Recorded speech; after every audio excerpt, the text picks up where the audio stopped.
Welcome to the Washington AI Network podcast. I'm Tammy Haddad, the founder of the Washington AI Network, where we bring together official Washington, D.C. insiders and AI experts who are challenging, debating, and just trying to figure out the rules of the road for artificial intelligence. This is an exciting podcast from the Center for AI Safety's D.C. launch event. Varun Crovey, who runs the Center for AI Safety Action Fund, let us record the program with Dan Hendrycks and Jann Tallinn and Hawaii Senator Brian Schatz.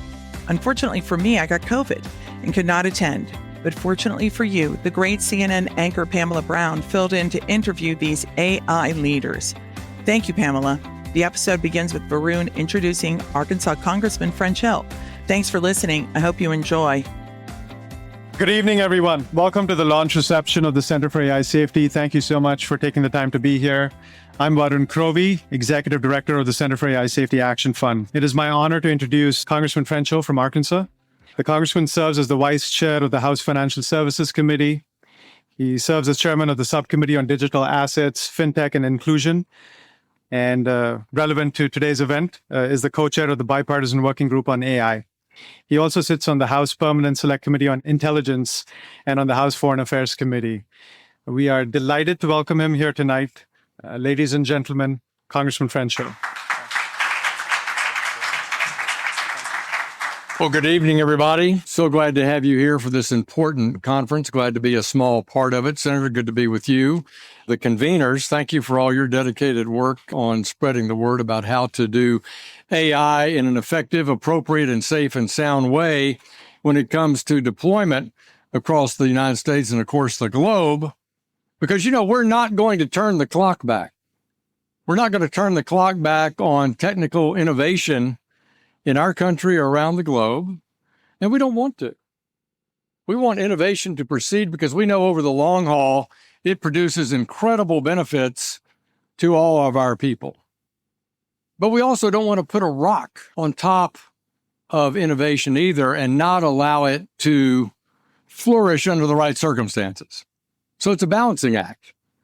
And frequently, both the private sector and the public sector have a role to play in that balancing act.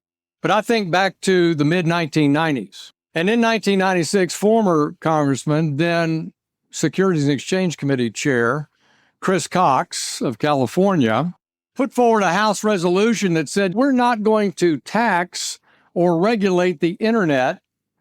We're going to let it flourish, and we're going to tax and regulate the activity on the internet. We're going to treat it like it is an open source operating system that has tremendous potential. We don't even know what that potential is. In fact, we're scared of the internet in 1996. There's pornography on the internet. There are terrible influences out on the internet that's now going to come in through our extraordinary dial-up connection through AOL.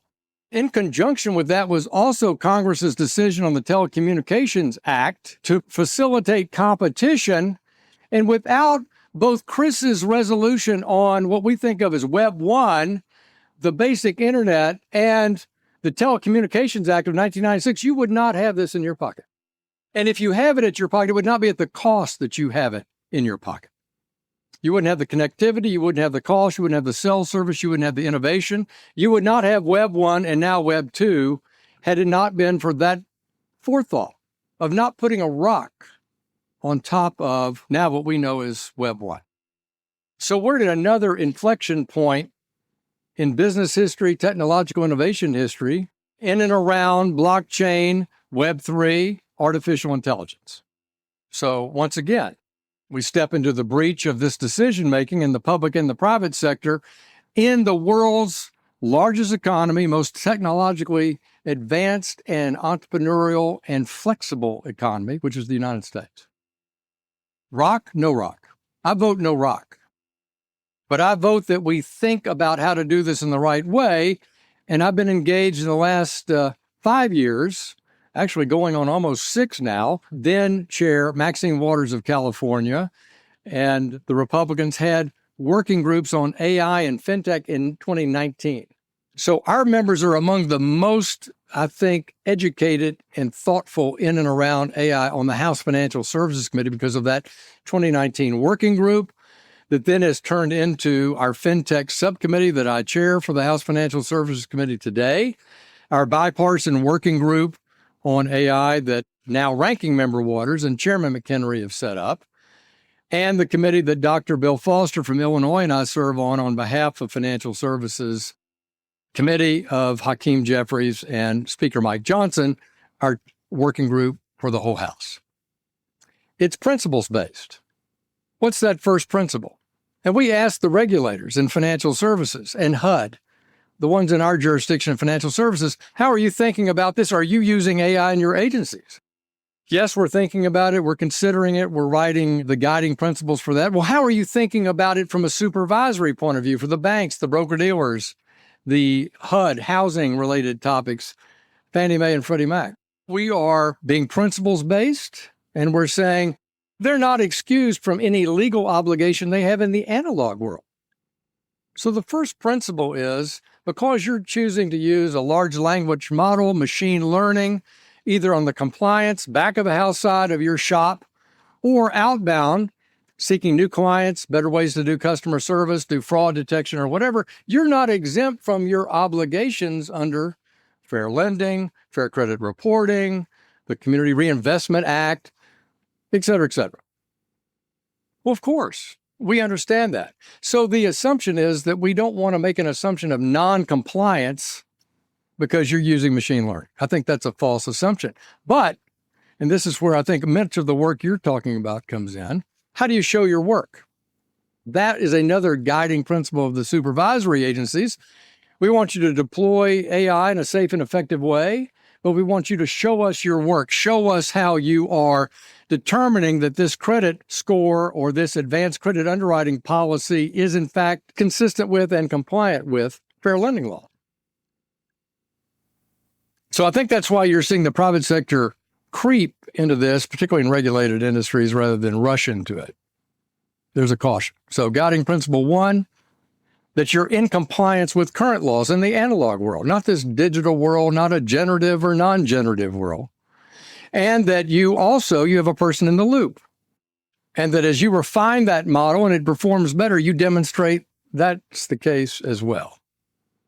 So both in the working group, in the House at large, as well as the Financial Services Committee, that's a key takeaway.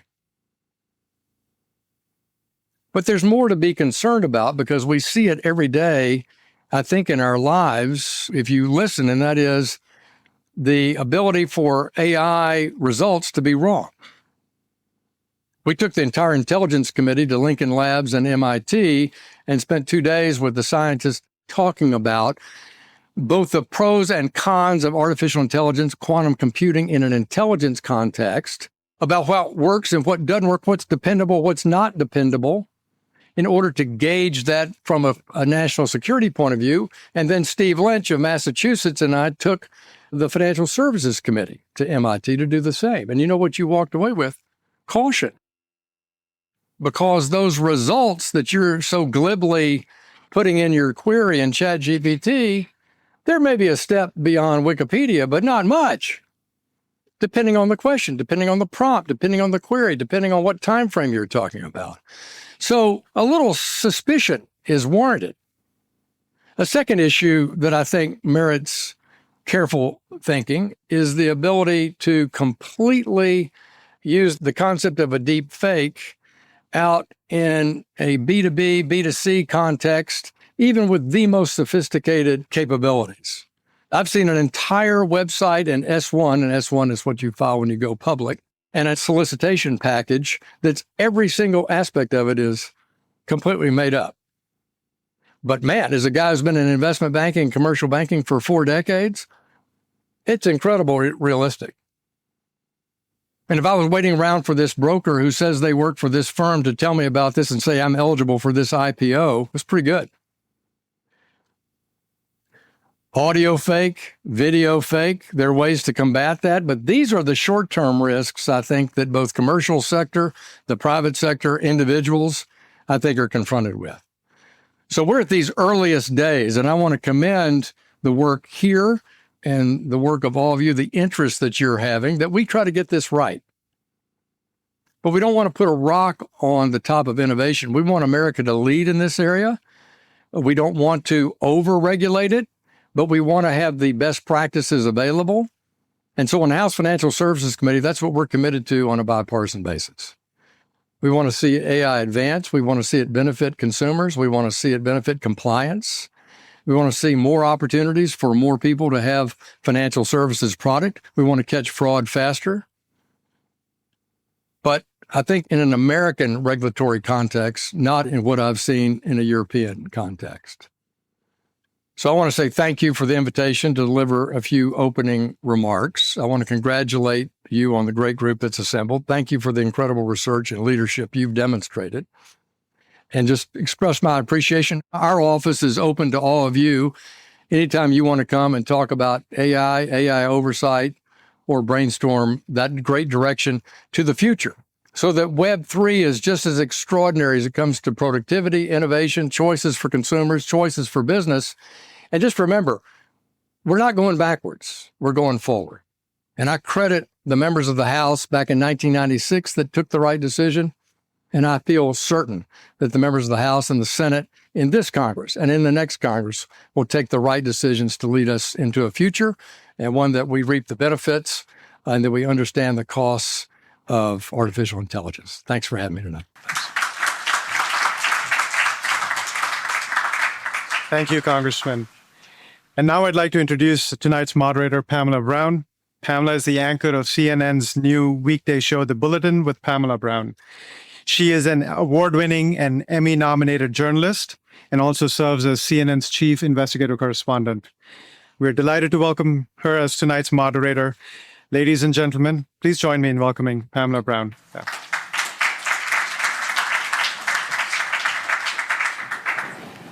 Thank you, Varun, for that warm introduction and for bringing us all together and for all of your leadership on AI. There is so much to discuss. We have an exciting program for everyone here tonight. It is now my honor to introduce our next special guest, Hawaii's Senior Senator Brian Schatz. Senator.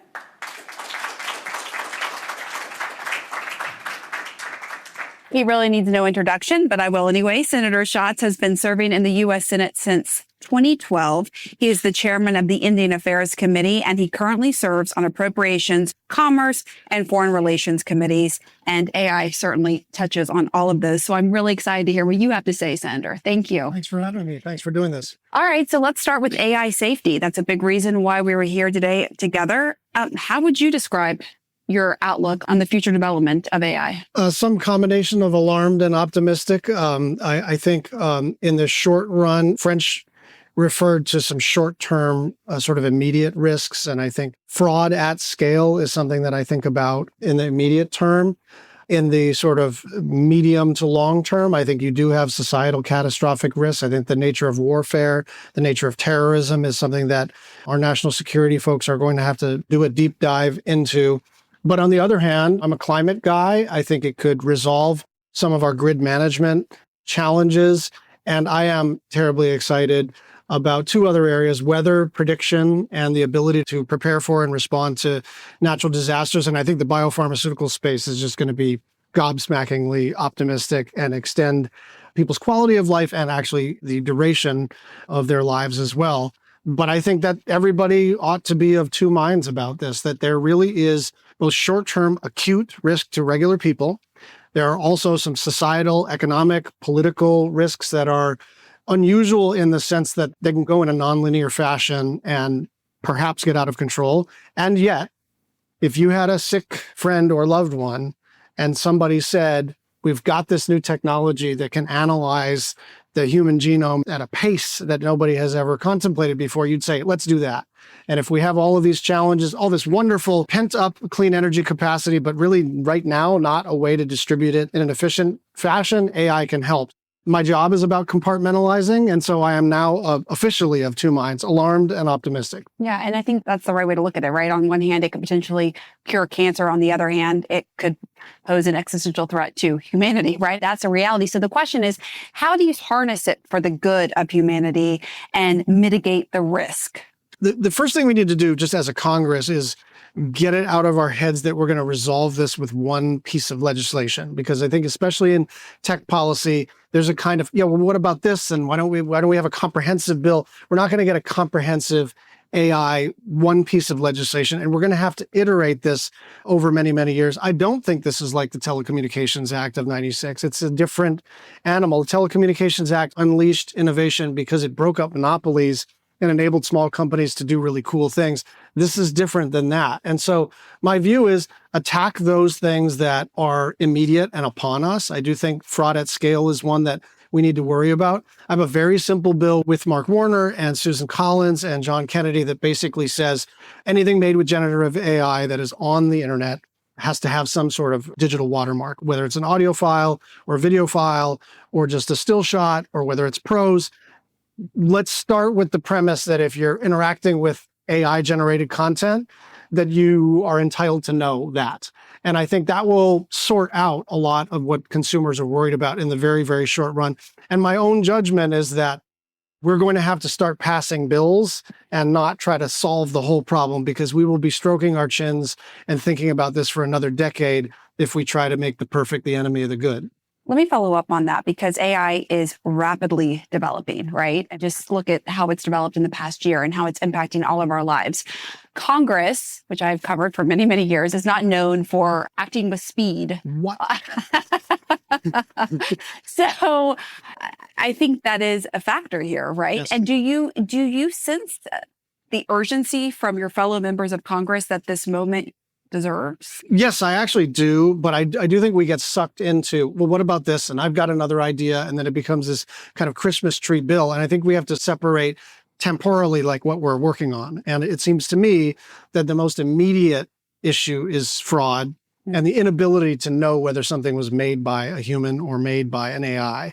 And that is something that I think we can do, that everybody seems to agree upon, and that even industry is having a hard time fighting. And then we have to kind of rack and stack and say, what else is a short-term threat or a short-term opportunity? There are incredible opportunities at, for instance, the FDA. So it's great if you can do this new analysis and put new drugs in the pipeline or new compounds for testing in the pipeline. But as long as the FDA still has administrative procedures and federal statutory law that are decades and decades old, then there's going to be a mismatch, not just on the kind of catastrophic or individual or societal risk, but also on the upside.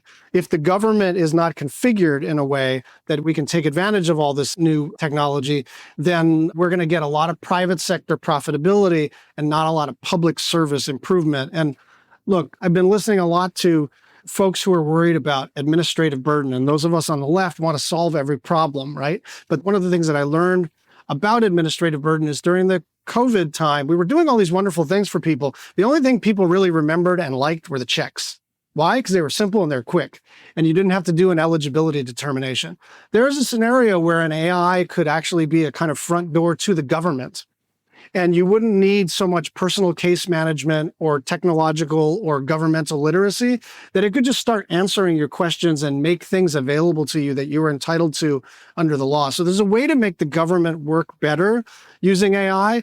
And this is why, like every day when I think about AI, I get very, very excited, and then I get very, very terrified. So as we wait for the U.S. and policymakers to come together to figure out what the framework should be to regulate AI, what about AI companies? How much do you think they should self-regulate? They are not self-regulating, and I think that's the problem. We wrote a letter to OpenAI, sent it out a day or so ago, it was published in the Post. I just don't think that it is reasonable to expect, when there is this much money at stake, for anyone to show any restraint when it comes to their own profitability. And it doesn't mean they're bad people. It doesn't mean that people within those companies aren't trying to do things. But the thing that was gobsmacking to me with OpenAI is that they hadn't even started, let alone completed their safety testing, and they were already planning their launch party. So they're figuring out catering and music, presumably, and everything else about their launch party, and they hadn't figured out whether the product was safe. Do you think it's because of the competition and the AI race? Absolutely. They are freaked out that they're going to get passed by. And this is what the government's for. You can be a libertarian or a Republican or a Democrat or anything in between, but the government is there first and foremost to keep people safe. And there are real risks here, and the government has to step up. Obviously, you're well-versed in this. There are others. Congressman Hill just spoke. He's very well-versed. Do you think, though, that most policymakers are well-versed enough in artificial intelligence. And I asked that because I remember covering the hearings on social media. And some of it was hard to watch, frankly, because it was very clear that some of the members of Congress didn't really understand how it works. It's a valid point. I think we all need to get better. And I've been, frankly, staffing up in the tech space because, look, you can be in the tech space, but it's tech or telecom or climate. And so you have to have a deeply expert staff in order to do this. But I want to push back a little bit on what my friend Chris Murphy calls tech shaming, which is to say, look, I'm also not a fighter pilot or a sailor or a soldier or an airman. And yet I am on the Defense Appropriations Committee, right? I am not a tribal member, and yet I'm the chairman of the Senate Committee on Indian Affairs. We are hired by our constituents to be generalists. And so I don't want the threshold to be so high that you have to come from Silicon Valley to make policy in this space. But you're right that we could all do a little better. You mentioned some of the committees you're on, and one is the Foreign Relations Committee, of course. And I'm wondering what your thoughts are on lethal autonomous weapons and talking to other countries about coming up with some sort of international treaty or agreement or framework on how to deal with that. This is an area where the United States has to continue to be what Madeleine Albright called the indispensable nation. We absolutely need a framework for moral and just conduct in a war. That is an area where I am more alarmed, more concerned than perhaps any other area. Autonomous weapons that are driven by machine learning, where maybe the United States and maybe our allies have a certain set of guidelines, but it is not obvious to me that our adversaries would abide by those guidelines. So I think this is a very scary space, but it is no more scary than nuclear proliferation or conventions on chemical weapons. So there is a way we can get an international agreement in this space, but this is a place where the Foreign Relations Committee and the defense committees, I think, have a major role to play over the next year or so. And you think an international agreement could include Russia, China, Iran? The reality is those countries could create that. I don't know the answer to that, but obviously they're not party to some of the other treaties. But I think the more countries you can bring into the community of nations, adversary, a friend, or somewhere in between, the better. I know you don't have a crystal ball, but if you look to the future, when do you see that actually being front and center? Oh, I think this has to be over the next year or two. We are all wrapping our minds around the subject matter areas, the sort of stacks of lines of effort. But this is one where I think not enough work has been done. I know DOD and the State Department and a bunch of think tanks are working through this space, but we need to move from the thinking into the doing, into the diplomatic space so that this is a priority for the next president. What makes you say that exactly? Are there certain data points? I know obviously you can't get into classified intelligence, but what can you bring us into that? This is not based on some briefing in the skiff. This is based on how I understand warfare to be conducted and how I understand the intersection between kinetic engagement and an autonomous AI that keeps improving. It could get very, very scary, very, very fast. And to French's point, I didn't agree with everything he said, but I think putting a human in the chain at all times is really an essential aspect. And frankly, I used to have this argument with the social media companies, continue to, where I said, look, you need human beings to moderate. And they say, we don't have enough bodies for that. And I'm thinking, of course you have enough bodies for that. It's just, you'd be slightly less profitable if you had people doing content moderation. And in this instance, everybody's in a race towards profitability. Everybody's in a race towards meeting either the starting or the finish line, however you define it on AI. But we need humans in the chain because this technology is different than almost maybe any other technology in that even the people that create it don't totally understand how it works and that it keeps improving itself. But I'm for human oversight. And we're going to talk to two researchers who can bring us into that. Thank you so much. Thank you. Schatz, that was a wonderful conversation. Thank you.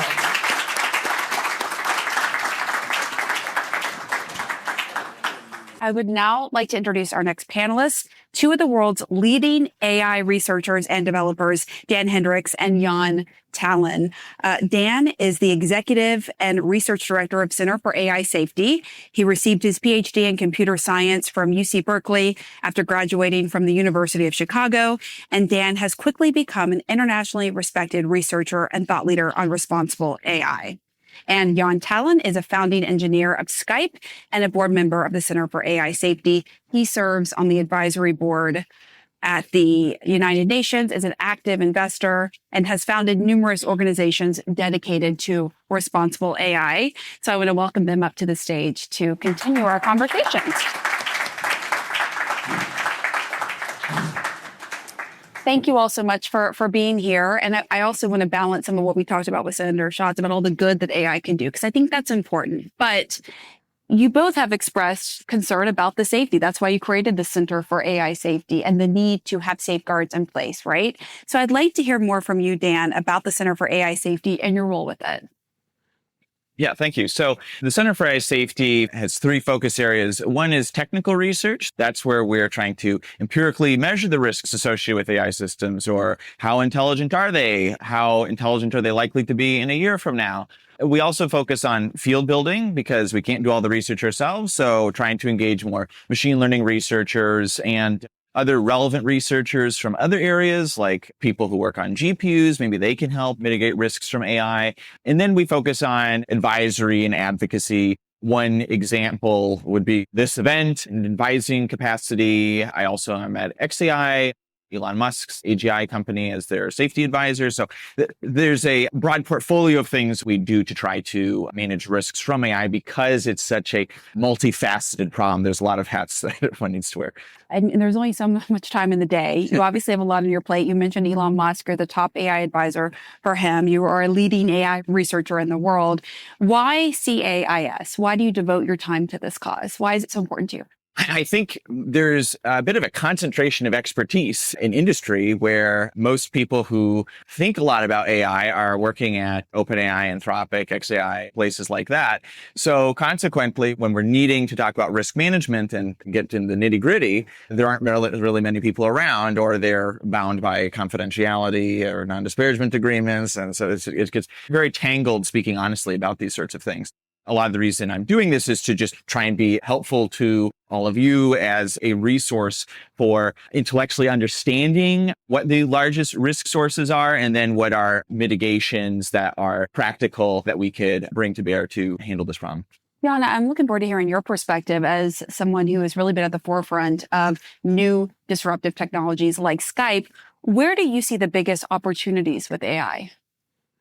Two areas in AI that I am particularly enthusiastic about. One of them is healthcare, because first of all, AI is now getting there, clearly.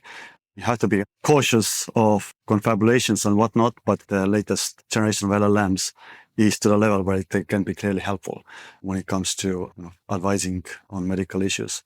And they're not going to get worse. They're going to get better and better. And healthcare is an area that is non-threatening. Like a friend of mine says that you can take financial categories, economic categories from financial markets. There are something like a dozen of them. And only two of them will not freak you out if you imagine an international arms race in those. One is healthcare, the other one is agriculture.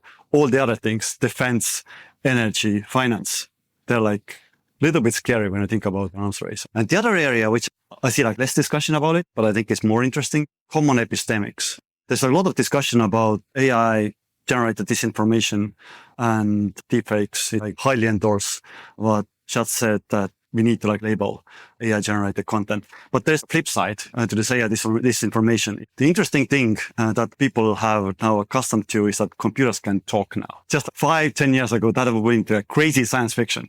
You can talk to computers and they make sense now. But the interesting thing is that they do not have an agenda, at least yet, which means that you can use large language models to steer a discourse. Just to give an example, a friend of mine has this habit of taking press releases and just asking Claude or ChatGPT, what did they actually say, anything or not? So that's just one example. The other thing that you can do is that if you're part of a group of people that needs to spend money on some preventive measure that is unlikely to be actually necessary because the risk is small, but you need to spend it because if you don't do it, it's like an insurance kind of situation. But you're exposing yourself politically if you're spending on, I don't know, flood control or something like that, and then it turns out the flood doesn't come, right? But you can just ask LLM, is it reasonable right now to spend on flood control? And if LLM says that, yes, it is, it doesn't have an agenda to be re-elected or something like that, then you can just shift the blame to LLM. That's a really interesting way to put it. It doesn't have an agenda, unlike humans. It also doesn't have emotions like humans do, right? I hope so. One should hope. I'm wondering what you think, Dan, from the conversation I had with Senator Schatz and what he said about companies like OpenAI, where he says they don't self-regulate, the way that they should, because they're just trying to like get ahead of every other company. And it's sort of an AI race right now. I wonder what you thought about that. If you see that to be the case, you released a statement, if I recall, with Sam Altman and other leaders expressing concern about AI and the need for safety. And if we don't make this a priority, it could lead to human extinction, right? I'm not overstating it, your concern. So what did you think about that? Yeah, I think the competitive pressures in industry are very tremendous. Even if you are extremely interested in safety and highly risk averse, if you are trying to influence AI development by having a major AI lab, then to have influence in the first place, you're going to need to be able to afford the next generation supercomputer, which the cost of each of those maybe grows like 10x every year, roughly speaking.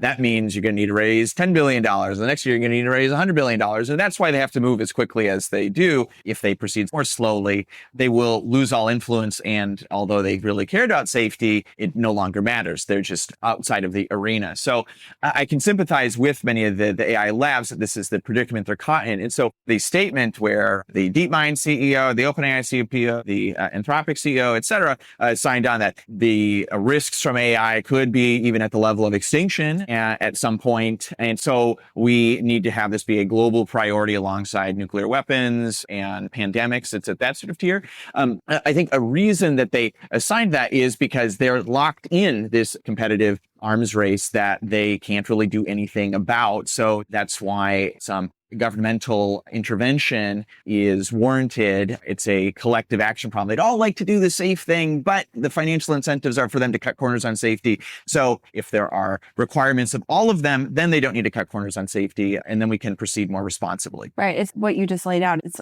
a conflict of interest, right? For them to self-regulate if it hurts, the bottom line. And so it raises the question, what does good regulation look like? Some states have tried. California just recently tried with its legislation to put safeguards in place, which many of the AI companies didn't like. They thought it was targeting the developers too much and not enough on, those who could use it, bad actors, to cause harm. What do you think, Jann, in terms of what good regulation should look like? I just would echo what Senator Schatz and Dan just said, that I've been in this AI safety area for 15 years now, and my kind of plan all along has been to kind of just invest in AI companies and then philanthropically support nonprofits that are doing the homework of these AI companies, and then kind of put everyone in a friendly manner together, and then we can just solve all humanity's problems. But it didn't work. So it's it was a good sorry. a good mission though, right? Yeah, it was very plausible in the beginning, but yeah, now basically people are in this the leading AI companies are just in this cutthroat arms race basically, and they just can't do what they kind of would want to do as people. Therefore, I think it's really important to kind of have an external referee to help out. Yeah. But I think, as I was just talking with the senator about, AI is developing so rapidly. Congress does not work at a rapid pace. And so what do you do in this period, right? When AI is just happening right before our eyes every day and impacting every part of our lives and developing so quickly. What do you do in this space? I mean, I remember ChatGPT came out, and then the next level of that came out, and that's just the tip of the iceberg, it seems. Yeah. So I think it is possible for governmental entities to acquire or amass a lot of technical talent to estimate the risks from cutting edge systems. So for instance, the UK AI Safety Institute has many dozens of people who are from some of even the major labs who are fortunately working in government. So I think it can be done. I think also the Biden AI executive order was very competently drafted. So certainly our institutions can sometimes be slow, but I think we've had several instances of our institutions getting it and being able to keep on top of it. If you look at the global scale, you have the competition between the companies here in the U.S., right, tech companies, but also countries competing, Russia and China competing with the U.S. and elsewhere. I'm wondering, Jann, what your concern is about that, particularly as it relates to those lethal autonomous weapons. This is obviously very, very complex topic. Of course. And as I said, on one of the meetings that I've been having here in Washington, D.C., is that I grew up in Soviet-occupied country in Estonia, and listened to like Voice of America from my grandfather's radio. And I'm kind of eternally thankful for the like non-recognition policy that the US had. But like even in the height of the Cold War, there was discussions and negotiations and treaties being made in areas where there was clearly like common interest between the adversaries. And I do think it's kind of like really important to keep that line open, because there obviously are common interests between even the US and China that like we shouldn't just brush aside because of the very justifiable national interests. For example, the lethal autonomous weapons, like one of the tools that I have in my tool set is extrapolation. Just like look at not at the current generation of AIs, but from what I see, what the next generation is going to be, and then just extrapolate like where this thing is going. If I look at lethal autonomous weapons, the trend is smarter, faster, smaller, which means that the end of it is robots that you can't see anymore, and that just like fill the atmosphere. And you don't know, just like in cyberspace, it's very hard to attribute. You don't really know who controls them. And it's very possible that most of them are under like non-state actors' control. So this is clearly an area that like big states, including US and China, should have like a vested interest to make sure that they wouldn't be just like inadvertently equipping non-state actors. I think you raised an important point. There's the state actors, which we talked a lot about, but the non-state actors as well, who could take down a power grid potentially, or do things that could really impact our lives day to day on a grand scale.